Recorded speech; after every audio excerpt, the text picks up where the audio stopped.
Assinaria na íntegra o discurso do senador Requião feito há pouco aqui. E é interessante observar o plenário do Senado no dia de hoje, porque o plenário do Senado no dia de hoje, a grande maioria das intervenções foi questionando a decisão do TCU, porque, na verdade, essa decisão não foi uma decisão, senhor presidente, meramente técnica. Ela foi, infelizmente, uma decisão política e partidária que se deu num contexto político específico e bem definido. E que contexto político é esse? Em primeiro lugar, é o contexto político partidário do terceiro turno, do golpe. O ano de 2014 foi um ano duro e desafiador, um ano de disputa política extremamente renhida. Não imaginávamos, contudo, que o ano de 2014 se prolongaria até hoje. Foi-se o Natal, o Ano Novo, mas parte da oposição não percebeu sequer que fora derrotada legitimamente nas urnas. Num processo suicida de ataque aos fundamentos da democracia, tentaram até mesmo deslegitimar o voto de eleitores pobres nordestinos. Questionaram a lisura de um sistema de votação elogiado em todo o mundo. Contestaram intempestivamente contas de campanha previamente aprovadas pela Justiça Eleitoral. A tentativa de criminalizar práticas orçamentárias decorrentes de crise fiscal e comprovadamente já adotadas em outros governos, iniciada ontem pelo TCU, se insere dentro desse contexto de busca canhestra de um terceiro turno, de um mal disfarçado golpe, o golpe paraguaio. Tragicamente, vivemos um vale-tudo sem limites, um vale-tudo assentado na hipocrisia e no uso desmesurado de dois pesos e duas medidas. Práticas que antes eram toleradas e aprovadas se tornam, sem critérios técnicos e jurídicos sólidos, em crimes a serem condenados com veemência. Nesse vale-tudo, não percebem que ameaçam tornar a democracia um vale-nada. Não percebem que essa busca incongruente e hipócrita pela condenação do governo e pelo golpe acabará por retirar legitimidade de nossas instituições democráticas, que deveriam ter sempre um caráter republicano e isento. Foi o caso da decisão do TCU de ontem. Ela foi um ponto inteiramente fora da curva. O TCU não aprovou práticas contábeis que antes aprovava, em todos os governos. Eu tinha colocado aqui que tinha começado no governo do Fernando Henrique Cardoso, mas o senador Requião fez alusão ao artigo do Delfim Neto, que fala que vinha de muito tempo atrás, isso aqui. O TCU podia ter tomado uma outra decisão. O TCU poderia até ter modulado tecnicamente a sua decisão, ter feito restrições a determinados procedimentos, ter feito recomendações para procedimentos futuros, mas não. Preferiu a condenação política, pura e simples. A história, tenho certeza, não registrará bem essa decisão do TCU. Será uma mácula polêmica numa tradição de equilíbrio e isenção. O próprio mise-en-scène político-midiático do relator, que antecipou repetidamente o seu voto à opinião pública, contrariando a lei, se articulou nitidamente com políticos de oposição, demonstra sem pudores o caráter desequilibrado e partidarizado da decisão. Com muitos pontos fora da curva como esse, a democracia brasileira sairá definitivamente dos trilhos. Mas não é apenas a democracia brasileira que está em perigo com esse processo político-partidário do golpe. É preciso considerar, em segundo lugar, o contexto político maior no qual essas decisões e esses processos se inserem. A árvore do golpe e do terceiro turno está inserido na floresta da restauração neoliberal, ou como melhor define o sociólogo Domênico De Masi, da vendetta neoliberal. Há uma grande ofensiva política em todo o mundo, mas com maior intensidade na América do Sul e no Brasil, contra regimes políticos progressistas, que implantaram um modelo social desenvolvimentista que destoa, até certo ponto, da ortodoxia econômica. Esses regimes foram até tolerados num contexto de crescimento econômico, turbinado pelo boom das commodities. Entretanto, num novo contexto de grave crise mundial, o fim do superciclo das commodities e a redução do crescimento econômico dos países emergentes pelo 5º ano consecutivo, como demonstra o FMI, esse modelo tornou-se o grande alvo da vendetta neoliberal. É necessário recompor as taxas de lucro. Isso impõe a destruição desse modelo. Voltamos, subrepticiamente, à antiga pauta da desigualdade e da exclusão como condição para a retomada do crescimento. Estamos voltando... Só um segundo, senador Teomaro, que quando entrar no tema eu passo para Vossa Excelência. Estamos voltando à pauta que nos pautou por mais de 500 anos. É necessário, sobretudo, inviabilizar definitivamente políticas anticíclicas que destoem da restauração triunfante da mais rígida ortodoxia econômica. É isso que está em jogo. Não apenas o mandato legítimo da presidenta. O que está em jogo, na realidade, é o rumo que teremos daqui para frente. Se o rumo do crescimento com distribuição de renda, inclusão social e eliminação da pobreza, ou se voltaremos ao velho modelo da Belíndia, do país que contém em si uma Bélgica dinâmica e uma Índia de exclusão. Voltando à questão das chamadas pedaladas fiscais. Por que elas ocorreram? Ora, elas ocorreram no governo Dilma, assim como ocorreram no governo FHC, para evitar que a crise invadisse a casa dos brasileiros. Elas ocorreram no contexto de uma política anticíclica, para combater a crise, contexto que exige certa flexibilidade fiscal para evitar o agravamento das condições econômicas e condições sociais. O que queriam eles? Que não pagássemos o Bolsa Família? Que não executássemos Minha Casa Minha Vida? E é exatamente isso que se quer evitar, que se quer destruir nessa ofensiva pela restauração neoliberal. Querem manietar definitivamente o governo e impor uma disciplina fiscal extremamente rígida e socialmente regressiva. A disciplina que restaurará taxas de lucro e também a desigualdade como fator indutor de um crescimento econômico excludente. Nós somos daqueles que defendemos o equilíbrio fiscal. Achamos que em período de crescimento econômico o governo tem sim que fazer superávites, mas achamos sim que o governo tem que ter a possibilidade de fazer política fiscal anticíclica no momento de recessão para colocar a economia novamente no rumo de dinamismo.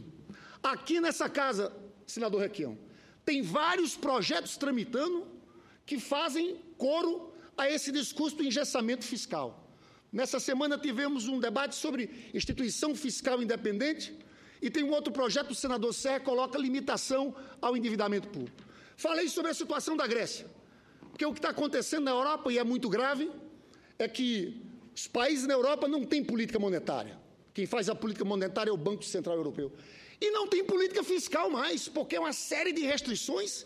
Quem manda na Europa? Quem manda é a Troika.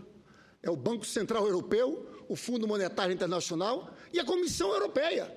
Aqui no Brasil, estão querendo fazer a mesma coisa. E chega a ser ridículo que um Tribunal de Contas queira caçar as contas de uma presidente, rejeitar as contas de uma presidente em cima de um fato como esse. E quem manda questões no Banco formais. Central Europeu é a Alemanha. Senador Requião, e eu vou passar também para o senador Teomário, que aqui está. Por conseguinte, a decisão do TCU não foi uma decisão meramente técnica, destinada a impor responsabilidade orçamentária. Foi uma decisão política com dois sentidos. Primeiro, tentar preparar o terreno para o golpe contra uma presidente honesta e responsável. Segundo, contribuir politicamente para a restauração neoliberal e a inviabilização de políticas anticíclicas e do modelo social desenvolvimentista iniciado pelos governos do PT. O resto é blá, blá, blá, sem fundamentos jurídicos e técnicos. Senhor presidente, me impressiona aqui, eu quero denunciar a posição do PSDB nesse episódio. Ontem, logo depois do resultado do Tribunal de Contas da União, o PSDB, junto com o presidente da Câmara, Eduardo Cunha, começaram a traçar a estratégia para tentar começar um processo de impeachment contra a presidenta da República. E o PSDB está em conluio com o presidente Eduardo Cunha. No momento em que é denunciado e é revelado as contas na Suíça do presidente da Câmara, o que a gente viu é que o PSDB está blindando o presidente da Câmara para começar um processo contra uma presidente sobre o qual não tem nenhuma acusação direta a ela. Mas o engraçado, com o Eduardo Cunha eles falam, não, temos que ter presunção de inocência. Agora com a presidenta Dilma, eles querem começar um processo, volto a dizer, porque crime de responsabilidade, você tem que ter uma participação direta da presidenta da República. E não há nada que toque diretamente na presidenta da República. Eu, antes de passar para o senador Teomário, só quero ler aqui Dalmo Dallari falando sobre o julgamento de ontem do Tribunal de Contas da União. Acho profundamente lamentável que o julgamento do TCU seja político e não jurídico. A despeito disso, acredito que o resultado é indiferente para a discussão sobre o impeachment, porque a presidente não pode ser responsabilizada por atos estranhos ao exercício do mandato. As pedaladas são atos formais e administrativos da equipe econômica, feitos sem interferência da presidente. Questões formais não caracterizam ato de má-fé, não sejam crime de responsabilidade.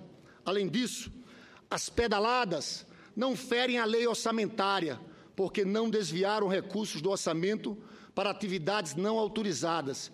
E não há qualquer vantagem pessoal que Dilma tenha levado com as contas do governo. Isso é fundamental. Não há qualquer vantagem pessoal que Dilma tenha levado com as contas do governo. Esses dois elementos são pressupostos para impeachment e não estão presentes neste caso. A tese do impeachment, com ou sem condenação das contas do governo pelo TCU, não tem apoio na Constituição. A verdade é que a Carta Magna está sendo ignorada. A reprovação das contas apenas contribui para o jogo político, que tem objetivos eleitorais, mas carecem de embasamento jurídico. É preciso colocar o resultado em perspectiva. Eu concedo a parte ao senador Teomário. Senador Lindenberg, Vossa Excelência traz a essa tribuna uma nova contribuição de informações, que é isso que acho que essa casa hoje tem que passar à nação brasileira, para tranquilizar. Porque ontem, e a gente viu aí a oposição tentando fazer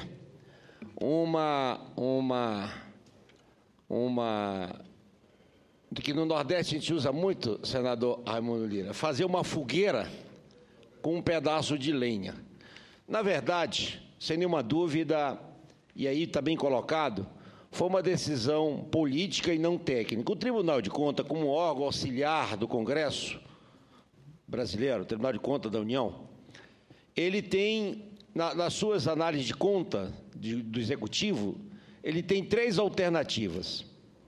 Ele pode aprovar, ele pode reprovar, ele pode aprovar com ressalva e pode reprovar. Aprovar significa que quase que 100% de todos os procedimentos do Executivo foi dentro da legalidade, dentro da normalidade, dentro dos conceitos técnicos. A aprovação com ressalva é exatamente aquela onde não houve o dano, não houve o dolo, não houve o crime, que é exatamente o que a conta, no máximo, a penalidade maior que poderia receber essas contas da presidente Dilma, seria uma aprovação com ressalva. Até porque o Tribunal de Contas da União aprovou outras contas de presidentes com esse mesmo procedimento contábil. Ora, bem disse Vossa Excelência, 2 pesos e 2 medidas. Se ele quer mudar esse procedimento contábil, se ele entende que é um mecanismo que não deve mais funcionar, ele trouxesse nessas contas uma aprovação com ressalva. Mas não. Eles mudaram totalmente o jogo porque saíram do campo técnico e foram para o campo político. E, sem nenhuma dúvida, a oposição, que já se afogava no discurso vazio, tentou encontrar aí um fio de cabelo para buscar uma musculação, para gritar para a nação que havia uma necessidade de um impeachment. Uma barbaridade, uma falta de compromisso com a nação brasileira, uma falta de seriedade, de responsabilidade. Todos sabem que não é razão e não tem nenhum motivo para se falar nem em impeachment, enquanto eles dão guarida ao presidente da Câmara.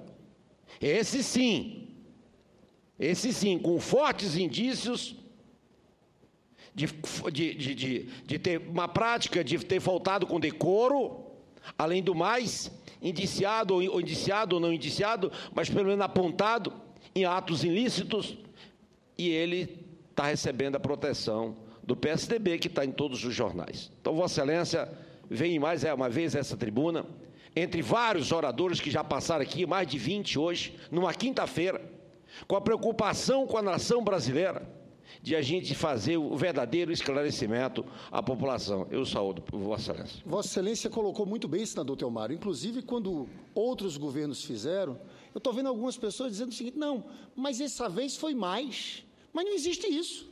Delito é delito. Se está errado, independente da quantidade. Né? É um argumento completamente frágil. Agora, eu quero entrar aqui, senador, vou passar para o senador Donizete, vou entrar aqui numa argumentação do Dalmo Dallari, depois de uma entrevista de Marcelo Lavender, também falando sobre o impeachment, porque eu estou convencido que essa grande armação, PSDB, Eduardo Cunha, que são sócios nessa empreitada, e os tucanos estão sendo protegidos pela imprensa, porque, na verdade, estão fazendo um jogo sujo junto com o Eduardo Cunha. É um trabalho feito em conjunto. E esse presidente da Câmara não tem autoridade moral de conduzir e começar um processo desse contra uma presidenta como Dilma Rousseff, que você pode ter as maiores críticas, maiores questionamentos. Mas uma coisa que todo mundo sabe é que ela é uma mulher honesta e honrada. Você pode dizer, está fazendo um governo ruim, discordo disso, mas ela, afastamento de presidente, eu vou mostrar aqui, crime de responsabilidade tem que ter envolvimento direto do presidente em atos. Não é assim. Então, isso é uma grande forçação de barra. Eu concedo a parte ao senador Donizete.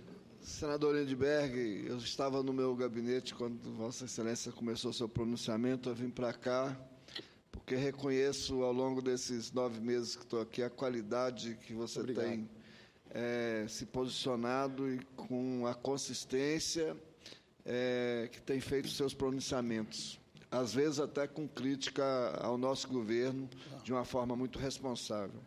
Mas tem um dado interessante que saiu numa matéria no portal 247. No governo Fernando Henrique, foi 6,23% essa movimentação. No governo Dilma, agora, foi 6,97%. Uma pequena diferença. E o senhor Nardes, não está dando nem para chamar de ministro, ele diz no relatório dele que o outro tinha sido pequeno, como Vossa Excelência acabou de afirmar, né, que agora era muito.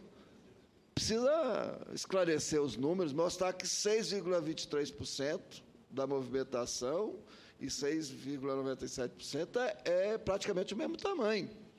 E aí, senador Lindbergh, eu quero parabenizar e dizer que hoje eu saio aqui do Senado para ir para casa, né, muito alimentado pela capacidade que tivemos aqui hoje de dar resposta à sociedade brasileira a essa farsa montada no TCU, que devia ser um lugar de homens e mulheres responsáveis, né, e não entrar nessa jogatina do quanto pior, melhor, da farsa da construção no submundo aí da política, tentar construir as condições do que aconteceu em 1954, o que aconteceu em 64, para dar o golpe.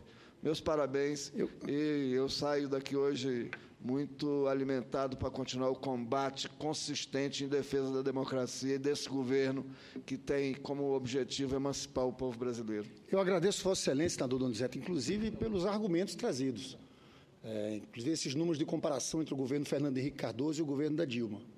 Eu vou entrar aqui, porque esse debate vai existir, vai tomar corpo, porque, volto a dizer, essa articulação na Câmara dos Deputados já está se formando para tentar, a partir daí, tentar começar um processo do impeachment, com Dalmo Dallari, em cima de algumas questões que foram levantadas, ele construiu um parecer sobre a questão do impeachment.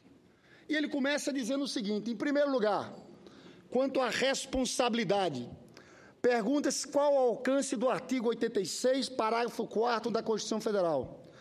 Indaga-se especificamente se, para fins de eventual responsabilização por impedimento, em hipótese, se reeleição presidencial, pode-se cogitar da continuidade de mandato ou se são mandatos autônomos. Em síntese, a indagação é se pode haver responsabilização no segundo mandato por conduta eventualmente ocorrida em mandato anterior.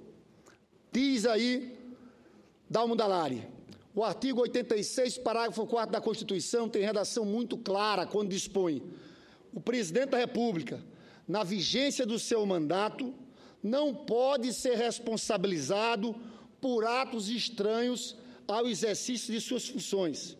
Aí está mais do que óbvio que a intenção do legislador constituinte foi excluir a hipótese de responsabilização do presidente por atos que não tenham sido praticados no exercício do mandato corrente, ou seja, na vigência do mandato que esteja exercendo. Então, senador Delcídio, a conclusão é: não pode haver responsabilização no segundo mandato por conduta eventualmente ocorrida no mandato anterior. Está na Constituição de forma clara. Segundo ponto, porque tem gente dizendo que para começar um processo na Câmara é preciso de maioria simples. Só é preciso de maioria qualificada, dos 2/3, na hora de votar a admissibilidade. Diz o professor Dalmo Dallari que não. Pergunta-se em seguida, tendo-se em conta o disposto no artigo 86 caput da Constituição, poder-se admitir que o plenário da Câmara dos Deputados, por maioria simples, acolhe-se o recurso contra a decisão de arquivamento e denúncia da presidência da Casa. Indague-se também se, no caso de acusação da prática de eventual crime de responsabilidade, o presidente da República poderá responder tanto por conduta comissiva quanto omissiva, e se o presidente pode ser responsabilizado apenas por modalidade dolosa ou também culposa. Aí responde ele: em primeiro lugar, quanto à possibilidade de decisão de maioria simples na Câmara dos Deputados, contrário ao arquivamento da denúncia, a resposta é que, nos termos expressos do referido artigo 86 caput, as decisões admitindo a acusação devem ser adotadas por 2/3 dos membros da Câmara, devendo, portanto, ser exigido o mesmo quórum qualificado para eventual recurso contra arquivamento.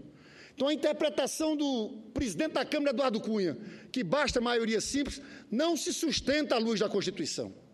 Qualquer pedido desse, com certeza, nós iremos entrar no Supremo Tribunal Federal questionando. E, por fim, continua Dalmo Dallari, o segundo ponto é referente à possibilidade de responsabilização da presidência da República por modalidade culposa. Isso foi suscitado porque houve quem emitisse parecer, afirmando que a omissão do presidente também daria base para o enquadramento por crime de responsabilidade.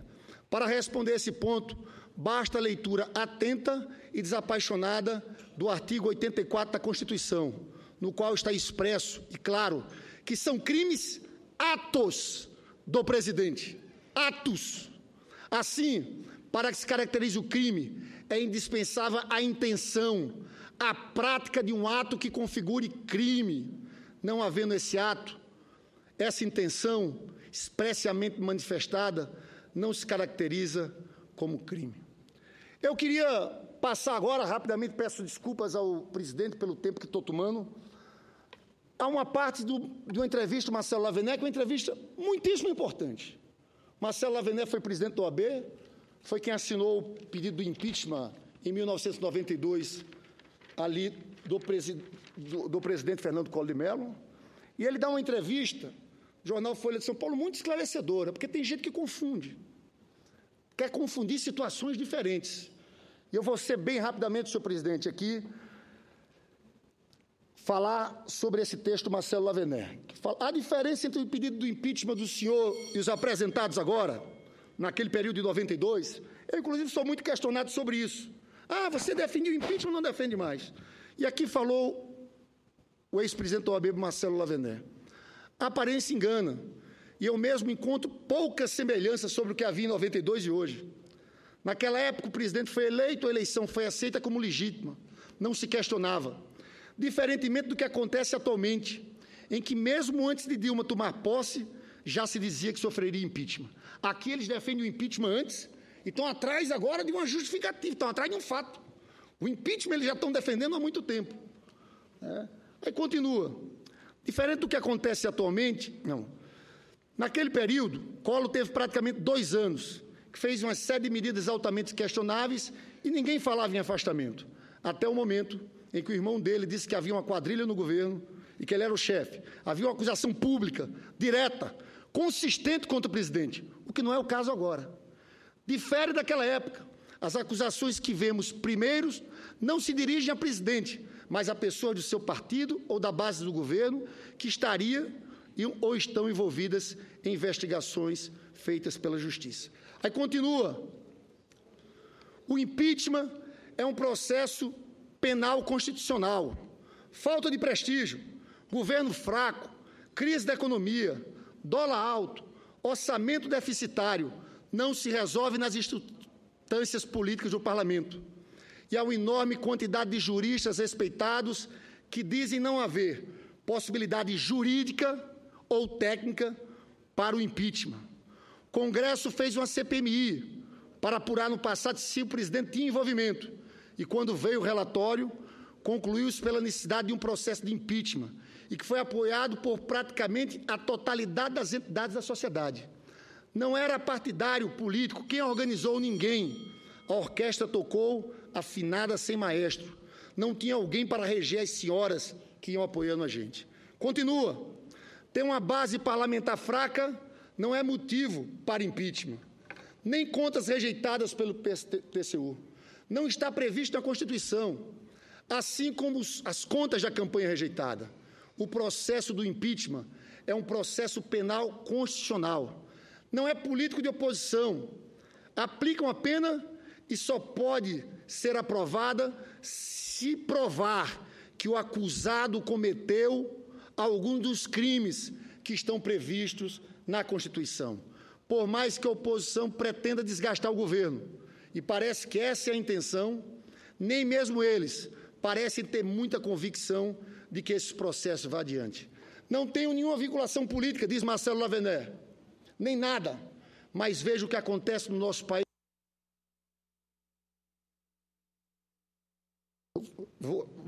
Vejo que o que acontece no nosso país atualmente é uma insatisfação de quem perdeu as eleições por pouco. Ele acaba dizendo o seguinte: existe uma preocupação de desestabilizar um governo legalmente eleito, preocupação de invalidar os resultados da eleição. Eu acho que, nesse caso, sim, significa uma tentativa de golpe. Já se falava em impeachment antes das eleições.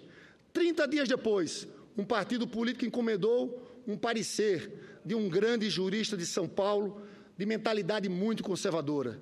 Essa articulação dos partidos de oposição, movidos pela insatisfação e pelo chororô de quem perdeu a eleição, a mim tem cheiro de golpe, sim. Acaba assim, Marcelo Lavener. Eu só queria, senhor presidente, para encerrar, dizer que nós estamos num momento gravíssimo da história política brasileira, da nossa democracia. E eu acho que os setores de oposição e o PSDB à frente, com o presidente da Câmara, Eduardo Cunha, estão sendo irresponsáveis com a nossa democracia. Porque de uma coisa não esperem da gente: covardia. Não vai ter covardia. Nós temos bases sociais, nós sabemos que tem desgaste no governo. Nós sabemos que a presidente Dilma enfrenta uma crise de popularidade. Agora, nós não vamos aceitar golpe.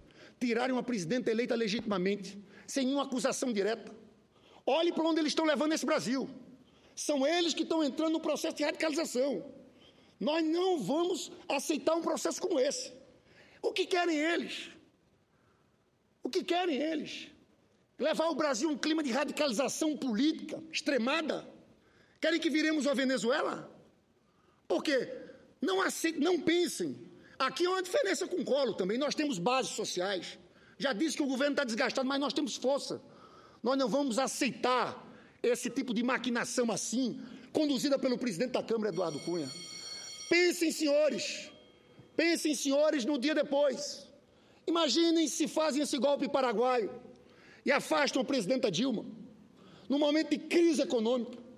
Acham que Michel Temer vai ter força política para fazer um ajuste dessa situação? Com nós na rua, reclamamos contra o golpe, lutando contra o ajuste. O que estão fazendo é de uma responsabilidade tamanha. Nós podemos estar entrando numa quadra de extrema dificuldade para a nossa democracia. E, na verdade, não digam que fomos nós que radicalizamos. Quem está radicalizando é quem não aceita o resultado eleitoral. O senador Aécio Neves devia se espelhar em Tancredo Neves, que sempre se posicionou contra golpes. Getúlio, Juscelino e Jango. Tancredo sempre teve uma posição firme contra golpe. Então não pense, vocês como aventureiros, que vão levar o Brasil para uma situação e que nós vamos assistir tudo isso de forma passiva. Não, nós não vamos aceitar um golpe contra a presidente eleita democraticamente e sem nenhuma acusação diretamente dirigida a ela. Eu falo isso porque sei que tem gente na próxima semana querendo começar votações, processos na Câmara dos Deputados. E eu peço a esses setores responsabilidade e peço a setores da oposição democráticos, de gente que tem respeito pela nossa história democrática do Brasil, que nesse momento tenham muita lucidez e serenidade para que o Brasil não entre nessa quadra de acirramento da luta política do nosso país. Muito obrigado, senhor presidente.